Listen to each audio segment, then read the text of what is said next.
E aí galera, eu vou dar continuidade ao último vídeo, onde a gente parou aqui. O que que a gente fez? A gente colocou um bastão de medição aqui, né, para dizer para o programa que daqui, desse ponto até esse, vale 10 centímetros.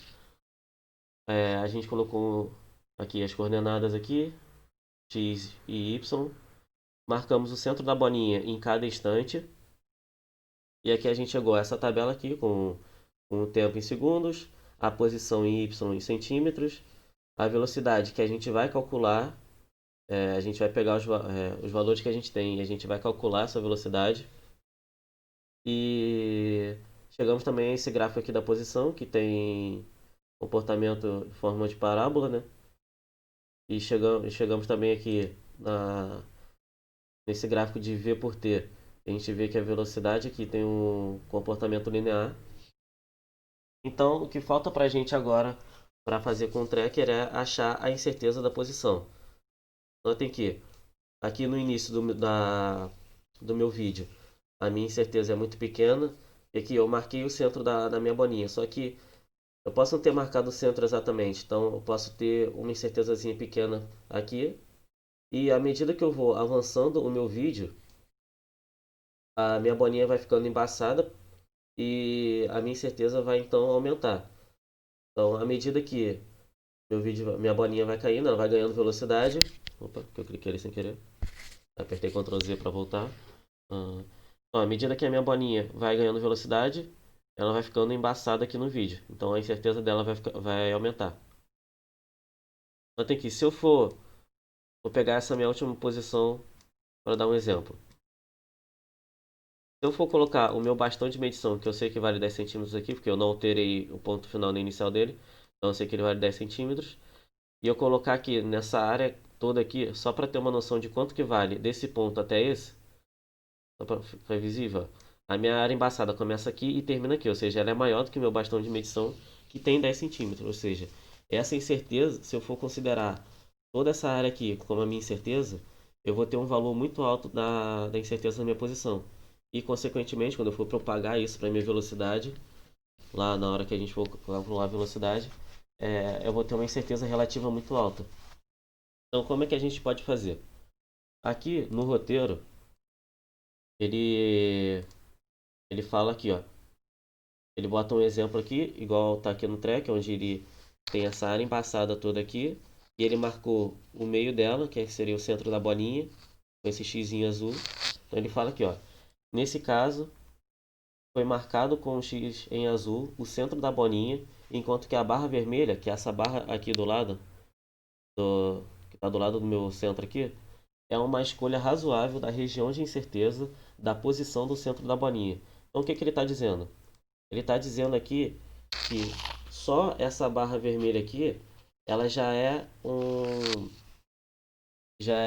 uma área considerável para eu considerar como a incerteza do centro da minha bolinha. Então eu não pego mais essa área embaçada aqui toda, eu pego só esse trecho aqui, que é muito menor, ou seja, a minha incerteza relativa vai ser muito menor.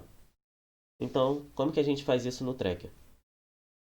Lembrando do que eu comentei no último vídeo, aqui embaixo, quando eu clico aqui no vídeo, né, e eu passo meu mouse, aqui embaixo ele me dá as coordenadas do meu mouse em x e y aqui. Então, aonde eu parar o meu mouse, ele vai dar um valor para x e um valor para y do meu mouse. Sendo que a gente não está analisando o movimento em x, então o que importa mesmo para a gente é a coordenada em y.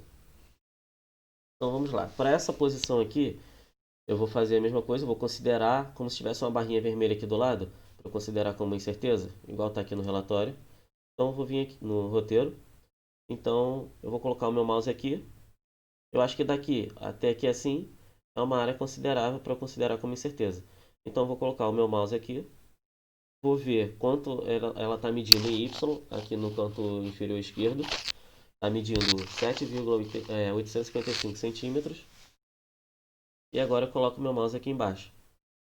Paro ele, vejo quanto que está valendo, que é 6,046. Ou seja, daqui para cá tem mais ou menos 1,8 centímetros. Eu vou fazer esse menos esse, né? Então dá 1,8 e divido por 2 para poder achar o valor da minha incerteza, ou seja, 1,8 que é desse ponto aqui até esse aqui, dividido por 2, para a minha posição 13 aqui, eu tenho uma incerteza de 0,9, por exemplo. E eu vou fazer 0,9 centímetros. E eu vou fazer isso para cada posição. Para cada instante aqui, eu vou ter uma posição aqui e eu vou calcular essa incerteza da posição. Lembrando que aqui em cima tende a ser menor e à medida que ela vai ganhando velocidade, a, a minha incerteza tende a ser maior do que antes, lá no início. Então, feito isso, a gente já tem o tempo, temos a posição, então a gente pode calcular a velocidade e a gente tem a incerteza da posição, então a gente pode calcular a incerteza da velocidade também. Bom, vindo aqui, como eu disse aqui, eu tenho meus pontos que a gente marcou lá no tracker. Então eu tenho o tempo, a posição e a incerteza da posição que eu fiz daquela forma lá. Lembrando que a minha incerteza ela tem que ter um algarismo significativo só. Então agora eu vou para o cálculo da velocidade. Lá no roteiro também, lá embaixo, né, tem o apêndice D. Ele fala sobre o cálculo da velocidade e o movimento retilíneo uniformemente variável. Então, o que ele fala aqui? Ele fala que no movimento uniformemente acelerado, a velocidade da partícula em um instante t pode ser calculada a partir da velocidade média calculada entre os instantes t mais ΔT e t menos ΔT, com ΔT constante. O que isso quer dizer?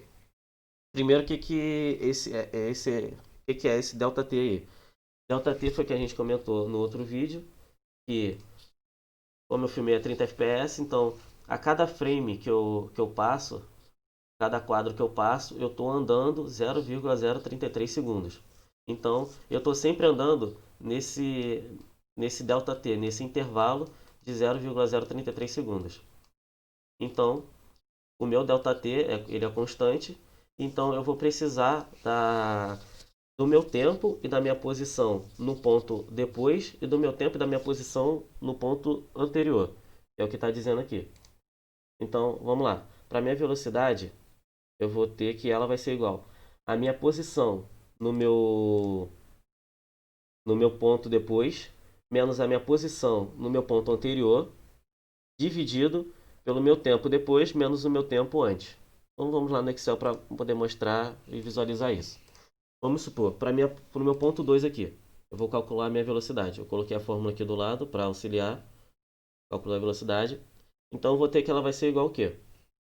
Para o meu ponto 2, eu preciso da minha posição depois, ou seja, essa posição aqui, menos a minha posição antes, que é essa. Isso tudo dividido pelo meu tempo depois, menos o meu tempo antes, que foi o que está mostrado aqui nessa fórmula. Então eu dou Enter.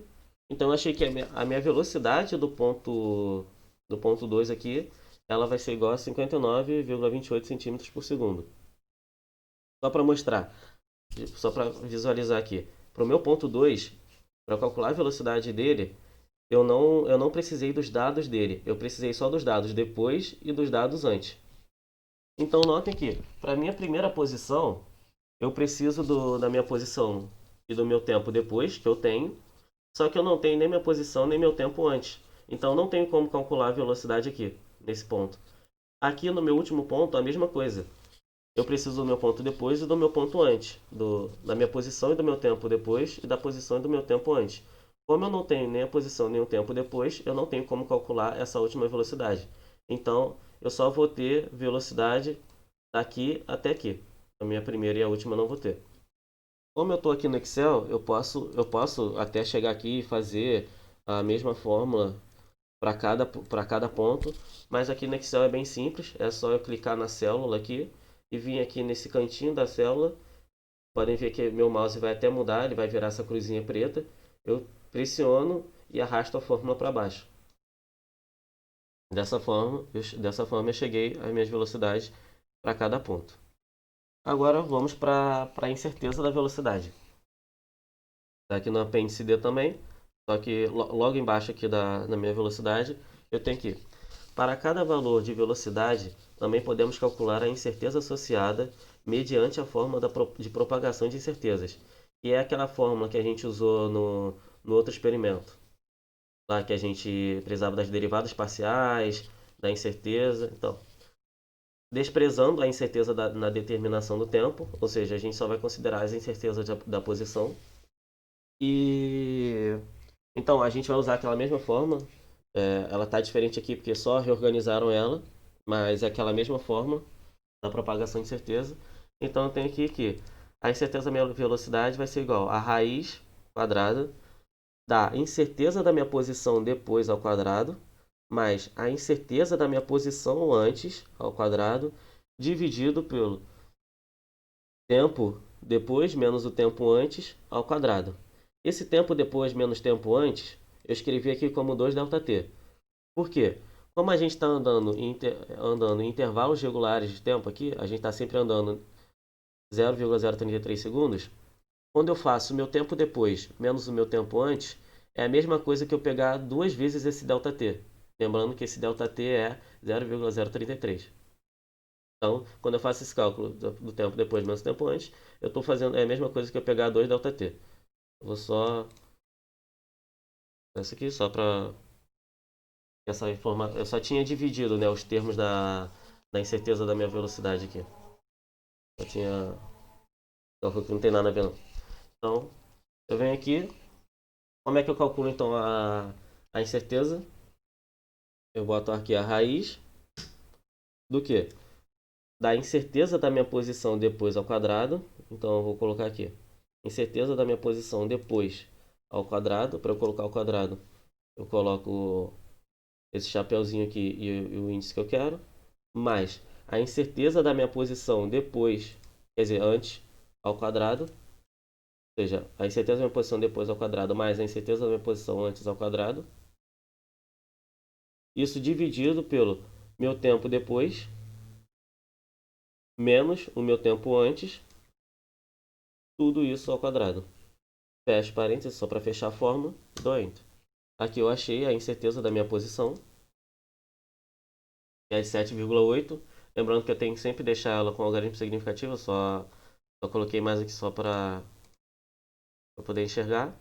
Então eu faço a mesma coisa que eu fiz para a velocidade, eu coloco meu mouse aqui nesse cantinho, vejo que virou uma cruzinha preta, eu pressiono e arrasto para baixo. Então, ele já calculou automaticamente, ele usa a mesma forma. Por exemplo, se eu chegar aqui e apertar F2, eu tenho que a raiz da incerteza depois ao quadrado, mais a incerteza antes ao quadrado, dividido pelo meu tempo depois, menos o meu tempo antes, tudo isso ao quadrado. Então, tenho isso, ele faz esse cálculo aqui para todos os meus pontos. Então, aqui eu vou deixar só com uma casa decimal só com um algarismo significativo, quer dizer.